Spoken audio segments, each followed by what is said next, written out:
Kasi noon at ito, mag-imagine ako pag naliligo kami ng dagat, nag-overnight kami, na-imagine ko, feeling ko hindi talaga taga Jensen. Pag tumitingin ako sa star, feeling ko hindi talaga taga Jensen ang makakatuluyan ko. Feeling ko taga sa ibang lugar. At pag tinuturo sa amin ng teacher namin yung mga spots, mga pagsanhan, yung mga civic at kultura, di ba, may tinuturo yan. Tama raw. Parang may something sa akin ng tama raw. Tama raw ang makakatuluyan ko. Yung parang something. So, ibig sabihin, tama raw kasi makikita lang si Mindoro yun. So, may ganoon ako na feeling na hindi talaga taga Jensen. Night swimming namin kasi wala talagang nakagusto sa akin sa Jensen. Jaring lang. Nung bang nakita mo si Jason, naramdaman mo na siya yung mapapangasawa mo sa loob ng PBB? Nung nakita ko siya, may lukso ng dugo. High blood. Pero feeling na ako na parang ito na yung makasama ko. Kasi parang, parang okay kami dalawa. Pero hindi kami nun ha.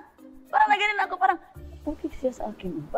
Parang may something talaga siya. Parang may mararamdaman ka kasi talaga sa puso mo na, ay siya. Parang may magaganon ka, di ba?